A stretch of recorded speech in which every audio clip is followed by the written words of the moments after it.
أنا العبد الذي كسب الذنوب وصدته الأماني أن يتوب. أنا العبد الذي يضحى حزينا.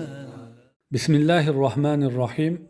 الحمد لله رب العالمين والعاقبة للمتقين. الصلاة والسلام على أشرف الأنبياء والمرسلين سيدنا محمد وعلى آله وصحبه أجمعين. أما بعد. السلام عليكم ورحمة الله وبركاته. Bizlarni hidoyat qilib, pokiza ishlarni qilishlikka buyurgan va razil ishlardan qaytargan olamlarni Robbisi bo'lgan Alloh subhanahu va taologa hamd va sanolar bo'lsin. O'zining ummatiga dunyo va oxirat saodatini ravo ko'rgan va dunyodagi qabih ishlardan ogohlantirib ketgan taqvodorlarning ustozi Rasululloh sallallohu alayhi va sallamga, ahli oilasiga va ashablariga salovat va salomlar bo'lsin. Alloh taolo bandalarini bir narsaga buyurar ekan, u narsa albatta bandalarini o'zlarini manfaati uchun bo'ladi. Va nimadan qaytargan bo'lsa, u narsa albatta bandani o'ziga zarar bo'lgan narsa bo'ladi. Alloh taolo bu hayotni insonlar uchun yaratar ekan, hayotda to'g'ri yashashlik qoidasini o'zi ko'rsatib berdi. Va mana bu hayot nizomini buzib tashlaydigan razil axloqlarni qilishdan ogohlantirdi. Va kim Alloh buyurgandek pokiza yashasa, unga bu dunyoda ham, oxiratda ham yaxshilikni va'da qildi. Va kim pokiza hayotdan yuz o'girib, qabih hayotni tanlaydigan bo'lsa, uni bu dunyoda ham xor qilib la'natladi va oxiratda ham shaqovat, badbaxtlikka yuz tutadi. Alloh taolo qaytargan shunaqa insonni fitratini buzib tashlaydigan va dunyo oxiratda insonni xor bo'lishligiga sabab bo'ladigan gunoh kabiralardan biri livotagarlik, ya'ni bachchavozlik. Alloh taolo aytadiki: A'udhu billahi minash shaytonir rojim. Ata'tuna az-zukrana minal alamin. وَتَذَرُونَ مَا خَلَقَ لَكُمْ رَبُّكُمْ مِنْ أَزْوَاجِكُمْ بَلْ أَنْتُمْ قَوْمٌ عَادُونَ. Olamlar ichida erkaklarga borasizlarmi? Va Robbingiz siz uchun yaratgan juft halolinglarni tark qilasizlarmi? Balki sizlar haddan oshgan qavmsizlar dedi. Ya'ni haddan oshganliklari, Alloh taolo insonni juft qilib yaratgan edi va erkak ayolga nikohlanib zurriyot qoldiradigan fitrat bergan edi.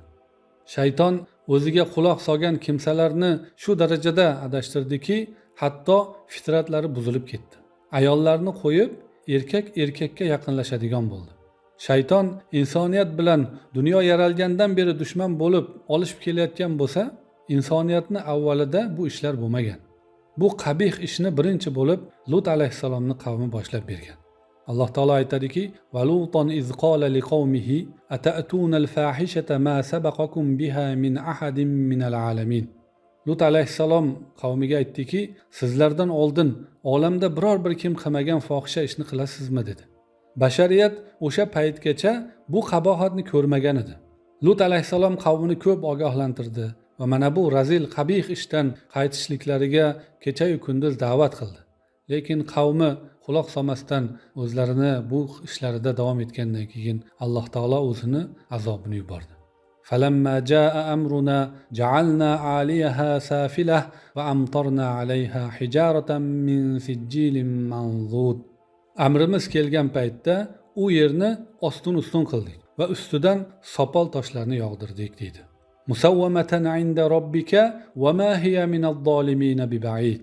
U toshlar Robbingizning huzuridan bo'lib, har biri belgilik edi. Ya'ni ba'zi tafsirlarda aytiladi, har bir toshga tegish kerak bo'lgan odamni ismi yozilganida deyiladi. Va yana u azob balo shu ishni qiladiganlarning hammasiga yaqindir. Ya'ni Lut qavmidan boshqa shu ishni, ya'ni bachchavozlikni qilayotgan odamlar ogoh bo'lsin, shu balo boshlariga kelib qolishligidan. Rasululloh sallallohu alayhi va sallam aytadi, Ibn Abbos radhiyallohu anhu rivoyat qiladi: "Man wajadtumuhu ya'malu amala qawmi Lutin faqtulul fa'ila wal maf'ula bih." Kimni mana shu Lut qavmini ishini qilayotganligini topadigan bo'lsanglar, qilganni ham, qildirganni ham o'ldiringlar deydi. Va yana boshqa Jobir roziyallohu anhudan rivoyat qilingan hadisda Rasululloh sallallohu alayhi vasallam aytadi: "Inna akhwafa ma akhafu ala ummati amalu qawmi Lut." Men ummatimning ustida qo'rqadigan narsalarimning eng qo'rqinchlisi Lut qavmining amalidir dedi. Haqiqatdan Rasululloh sallallohu alayhi vasallam qo'rqqan narsa hozirda sodir bo'lish ko'payyapti. Bu razil ishga kasal bo'layotganlar kundan kunga ko'payib boryapti. Hatto o'zini musulmonman degan davlatlar ularning huquqlarini davlat miqyosida himoya qilyapti. Va shu bilan olamdagi eng jirkanch bo'lgan ish egalari bemalol musulmonlarning orasida o'zlarini fosh qilib yuribdi. Hatto mana o'zimizni O'zbekistonga ham bachchavozlar kelib bemalol yashab dam olib ketishni boshlabdi. Bu ham bir boshlang'ich marhala bo'lsa kerak. Kelgusida qonuniylashtirib bemalol ruxsatlarni berib qo'ysa ajablanmaymiz. Chunki bu aniq reja bilan qilinayotgani ma'lum. Shaytonning uslubi shunaqa. Birdaniga odamlarni shirkka targ'ib qilmaydi. Boshida o'sha hurmatli odamlarni eslab turishga targ'ib qiladi. Keyin suratini chizishga undaydi. Keyin suratini oldiga borib, u kimsalarni yaxshiliklarini eslash kerak deydi. Shunday qilib, oxir oqibat ibodat qildiradi. Birinchi ularni reklama qilishdi. PR qilib har xil blogerlar orqali odamlarni qulog'ini o'rgatish uchun. Chunki o'zbek xalqi mentaliteti bunaqa holatlarga hech yo'l qo'ymas edi. Va tunu kun reklama qilish orqali, qora PRlar orqali odamlarni oldida buni qabihlik darajasi pastlatildi. Va mana oxiri kirib kelishni boshladi. Hatto ular madaniyat xizmatchisi deyishadigan artistlarni konsertlarida bemalol kirishib, qatnashib, kamiga O'zbekistonni sayohat qilib aylanib 2-3 oy turib qaytib ketibdi. Va unga o'xshagan o'zini ayollarga o'xshatib bachchavozlik qiladigan o'zbeklar ham juda ko'payyapti. Bu asosan chet ellarda va O'zbekistonning o'zida ham. O'zbek xalqi farzandlaridan juda ehtiyot bo'lsinki, buncha targ'ibotlardan keyin ularning farzandlari ham o'shalarning safiga qo'shilib qolmasin. Musulmonlar farzandlariga Robbisini tanitsin, dinini o'rgatsin. Shunda har xil insonning fitratiga to'g'ri kelmaydigan buzg'unchiliklardan himoya qila olishadi.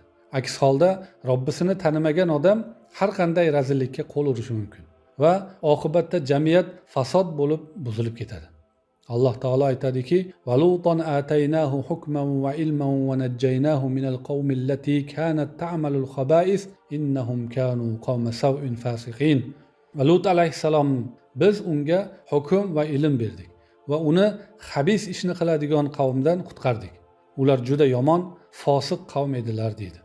Rasululloh sallallohu alayhi va sallam aytadiki: "Mal'unun man sabba abahu, mal'unun man sabba ummahu." Otasini so'kkan kimsa mal'undir va onasini so'kkan kimsa mal'undir dedi. Mal'unun man zabaha li g'ayrillah. Allohdan boshqani nomiga so'ygan mal'undir. Mal'unun man ghayyara tuhumal arz. Yer chegaralarini o'zgartirganlar mal'un. Mal'unun man kamaha a'ma anit tariq. Ko'zi ojiz kishilarni yo'ldan adashtirgan kimsalar mal'undir. Mal'unun man waqa'a ala bahima. Hayvonlarga aqlli qilganlar mal'undir. Mal'unun man amila bi amali qawmi Lut. Lut alayhissalomning qavmini amalini qilganlar mal'undir dedi.